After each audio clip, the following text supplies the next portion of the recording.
Hello les amis, je vous retrouve pour une nouvelle vidéo sur le football et la Coupe du Monde 2026 et je vais vous présenter le débrief en statistique du match Arabie Saoudite contre Uruguay, un match qui avait lieu ce mardi 16 juin 2026 pour le compte de la première journée dans le groupe H et un match qui s'est terminé sur un nul, un but partout. Alors dans cette vidéo on va revenir sur les buts de cette rencontre mais surtout sur les statistiques des deux équipes pour comprendre un petit peu le déroulé du match et on terminera la vidéo par le classement du groupe H mis à jour et les prochaines rencontres à venir. Alors un nul un partout.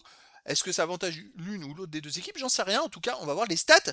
Et l'Arabie Saoudite a ouvert les scores à la 41e minute par Al-Amri, donc juste avant la mi-temps. Et c'est vrai que l'Arabie Saoudite a mené longtemps puisque l'Uruguay n'a pu égaliser qu'à la 80e minute par Arroyo. Alors l'Uruguay a beaucoup poussé, mais voilà, ils ont réussi à égaliser à la 80e et après il n'y a pas eu d'autres buts. Donc les deux équipes se sont séparées sur un match nul, un partout. Alors les statistiques, justement, il y a eu 66,8% de possession de balle à 33,2% pour l'Uruguay, 612 passes tentées à 322, 540 passes réussies à 236, 88,2% de passes réussies à 73,2%. Collectivement, l'Uruguay a quand même bien dominé la rencontre. Et alors, c'est plus édifiant ensuite.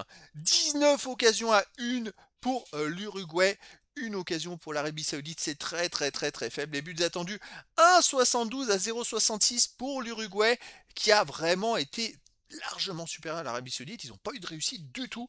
27 tirs à 7 pour l'Uruguay, 10 tirs cadrés à 3 pour l'Uruguay, 7 tirs bloqués à 1 pour l'Uruguay, 1 poteau à 0 pour l'Uruguay. C'est un miracle qu'il n'y ait que match nul dans ce match. Normalement, l'Uruguay aurait dû gagner au moins d'un but ou de deux buts d'écart. Mais là, c'est incroyable. Je dirais, c'est 2 points perdus par l'Uruguay, malheureusement pour eux. Et c'est un bon point pris par l'Arabie Saoudite.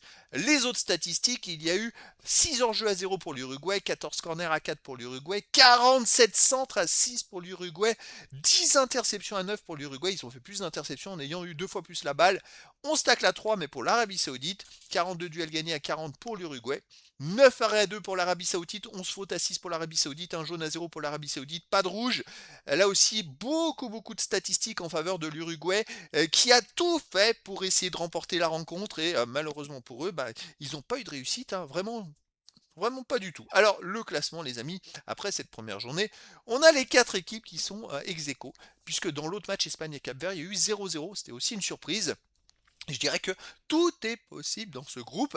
À la deuxième journée, on a un Espagne-Arabie Saoudite, un Uruguay-Cap-Vert, et à la dernière journée, un Uruguay-Espagne et Cap-Vert-Arabie Saoudite. Alors l'Uruguay, je pense qu'il va falloir qu'ils battent le Cap-Vert à la prochaine rencontre, sinon quand le dernier match contre l'Espagne, ça va être compliqué pour eux, alors qu'ils n'ont pas démérité contre l'Arabie Saoudite, mais ce nul, ça complique grandement leur qualification, alors que l'Arabie Saoudite, en faisant ce nul, peut jouer la qualif, le dernier match contre le Cap-Vert, puisque le prochain match contre l'Espagne, ça va être compliqué.